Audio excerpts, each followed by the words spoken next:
Hello everyone, today we're going to talk about the ISFP personality type. The really interesting thing about them is how they are actually pretty common, but how they are all so different. I want to start with how this type is very individualistic. I'll start with adding the first word in terms of the words I'm going to use to summarize them is authentic.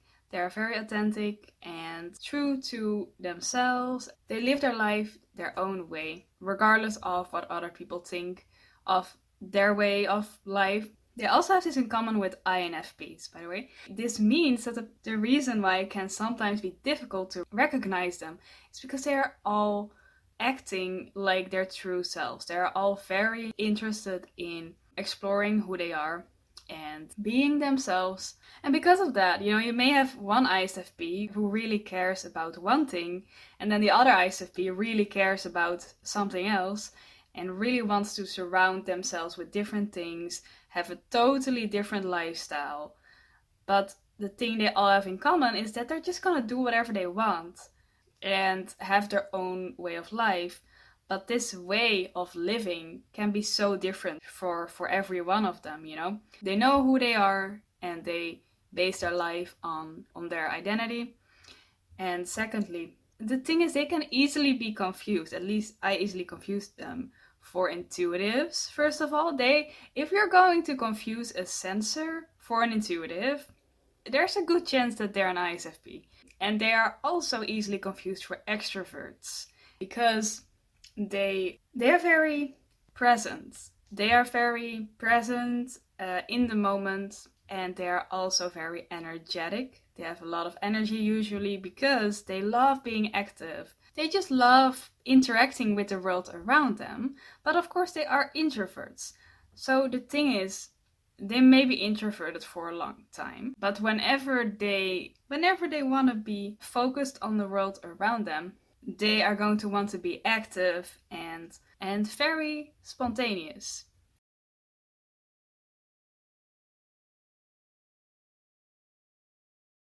That's the thing where they can be introverted one moment, and then once they do want to be extroverted, they are going to really be not afraid of trying new things, not afraid of interacting with people. So that's why they might sometimes be confused a bit easily for someone who's maybe more extroverted, especially the more ambiverted ISFPs. They can also seem like intuitives because the thing about ISFPs is that they are not intuitives, but they also don't have anything like against it. And at the same time, because they are very emotionally expressive and creative, and because they're also very individualistic and they kind of just live their life how they want rather than focusing very much on what other people do, makes them seem sometimes like they are intuitive. Because creativity is often associated with intuition in a way, but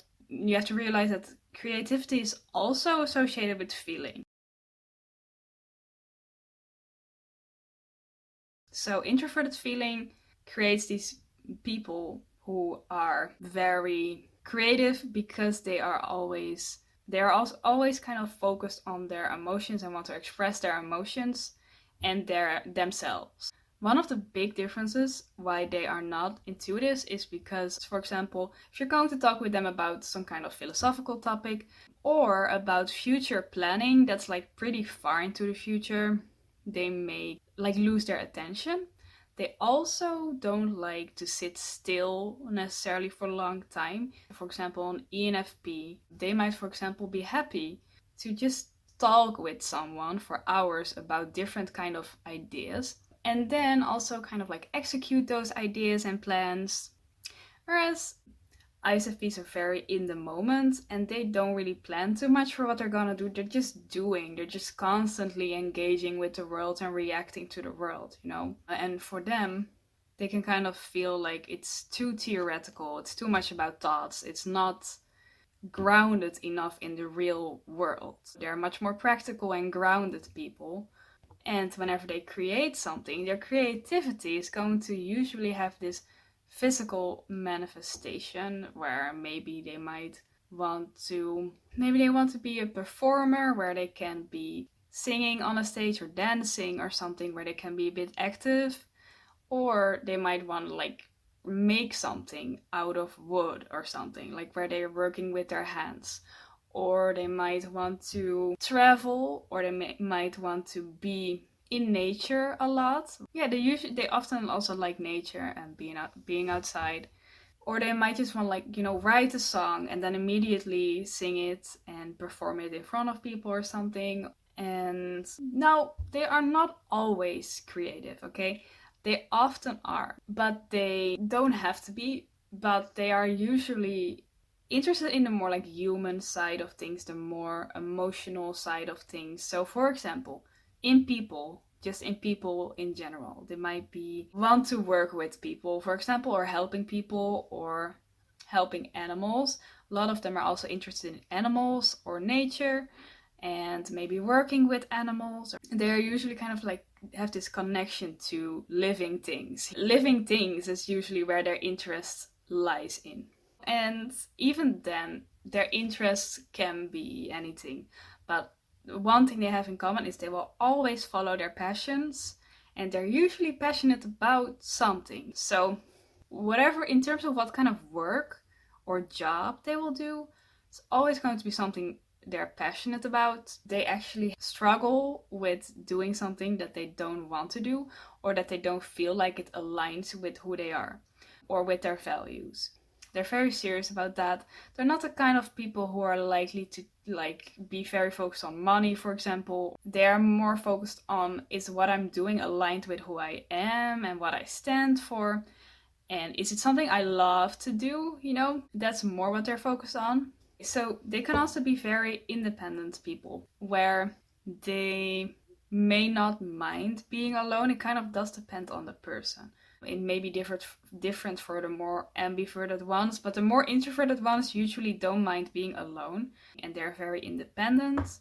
They do usually want social relationships because they are dominant feelers. They usually are very interested in social relationships and in deep connections, and that's something that they really want to have. But they're going to usually want to have, for example, just a group of people that they're very close to, but they are usually then, in that case, not necessarily dependent on them, even though they want to be with people.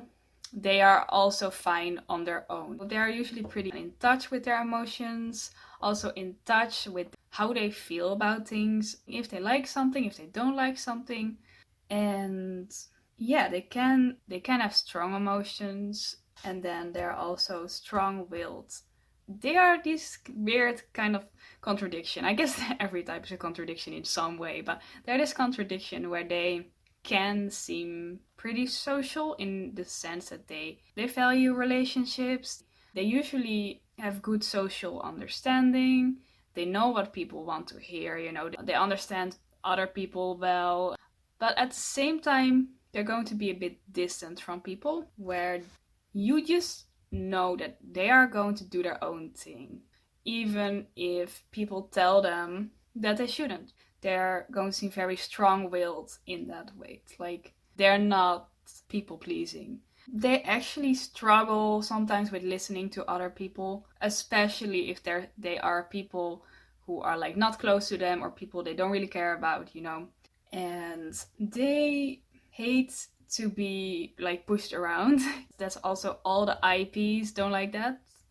All the IPs are very stubborn. They may have difficulty with like following rules, which is why they usually have kind of their own unique lifestyle with their own friends and that kind of stuff, with their own rules. And they like this whole idea of like freedom. They may seem a bit rebellious sometimes, depending on the person, but their passion for things, or their love for things, will drive them to still be productive, despite not like wanting to necessarily listen to other people. They will listen to their heart. I want to talk about introverted feeling and introverted intuition in the ISFP. So the thing is, they are mainly focused on their own identity, kind of thinking about who they are and why, how they feel about things. And when they are being introverted, they are going to be focused also on introverted intuition, which will make them focus a bit on theories, ideas that they might have for the future, or recognizing patterns and kind of predicting what's going to happen, where occasionally they'll have a certain insight of maybe where they see themselves in the future and how their identity relates to that. Like maybe certain theories that they feel like align with who they are. They can also just use it to try to understand themselves better and also understand other people better by kind of looking at those patterns that intuition picks up on. But in general, of course, they'll use sensing more, and they will prefer to be more observing the world around them rather than using their intuition. And they also are better at that. And I also want to talk about how extroverted intuition is something they don't really like to use. This means that whenever they do use intuition, they will prefer to look at a small amount of theories that they might really want to explore in depth. And they might not like talking about, for example, a lot of different theories because they already kind of set their mind on one theory and they want to understand it better and maybe decide how they are going to apply that in their life. And it's this thing where they are spontaneous when it comes to the real world, you know? If someone asks them, for example, like, oh, do you want to go to this place? And it wasn't like the plan. They might just be like, okay, sounds fun. But when it's about theories or the deeper stuff, like what do you want to do with your life? Or what do you think is the meaning of life or something, then they don't like to play around with that a whole lot and be spontaneous with that. They are more decisive when it comes to those theoretical things and kind of know what they want to focus on. But then when we're talking about their weaknesses, one problem that they can have is that they may lack structure in their life. They are these people who are so adaptable and in the moment that they sometimes kind of forget to actually influence things themselves, like make a plan, because they are not actively trying to create a structure in their life, to make plans, to have a schedule, you know, of what they are going to do to reach their goals. They're kind of just like improvising, and sometimes, of course, that can work, but they need to pay attention that they will reach their goals more easily if they also have a structure or schedule and they make more concrete plans of what they're going to do. Because an introverted feeler can have the danger of always wanting to follow how they feel. But sometimes it can be that they may have the tendency to not stick to their plan because they kind of don't feel like it, or they kind of want to do something else a bit more, you know. But when it isn't that important, then they might want to learn to be like, okay, I'm going to not focus on feeling. I'm just going to stick with the plan because it's more important right now that I am more productive. Of course, when something really, really matters, for example, they need to make a decision that's kind of about a very important value of them, then of course they will always follow their feeling. They will never cross their own most important values. But when it's about less important values, you know, things that are kind of not that important, then they might want to decide that they should just ignore feeling and focus on a plan. Even if it makes them feel like they're not fully being authentic, you know, because they don't have to be authentic like 100% of the time. And in the end, if they just sacrifice being authentic for a moment and they would stick to a plan more often, and they might be actually reaching goals that in the end really aligned with their values, that in the end maybe actually make them achieve something that makes their life more meaningful in that way. So yeah, it's also this thing where they kind of difficulty with like logic. logical reasoning, because they are very used to reasoning, with their emotions. Some of them might even feel like what they are doing is reasoning when they are making decisions according to their emotions, according to their values, because they're not used to actually using logical reasoning very much, which doesn't mean they are dumb, because usually something that people sometimes forget is that the feeling functions give people a lot of social and emotional intelligence, usually, which means that that's the thing they're good at. They can really use that to navigate themselves through life, but things that don't have to do with people can be very hard for them sometimes. For example, seeing the solution to a problem or making the most effective decision, for example, can be difficult for them. Yeah, people also don't always realize that for making like smart decisions, you can also use intuition and sensing for reasoning to a certain extent, because intuition will give you useful insights into what's the maybe like the best decision to make, and sensing can give you a lot of data to base your decisions on, like what have I seen around me, what have I seen in the past, what are other people saying. But that's not the same as logical reasoning, and it's really about distancing yourself from your emotions, and that may be really difficult for them because they feel like if they do that, they're not being authentic, and they don't want to lose their sense of self, but they have to distance themselves sometimes from their emotions, also to just become a bit more objective and not biased in their reasoning. Because if they want to reason and actually think about objectively, like what makes logical sense, then they have to make sure that they are not biased towards what they want to make sense, Yeah, it's also where sometimes they can have difficulty, for example, arguing with people because they're so emotionally invested in something. But they have to understand that emotions can also change, and that if they were willing to take a step back and kind of be objective about the situation, they could get new information about things. Yeah, it can make them a bit close-minded and not wanting to look at actually the data, the reasons behind something, and the bigger picture of what exactly is going on.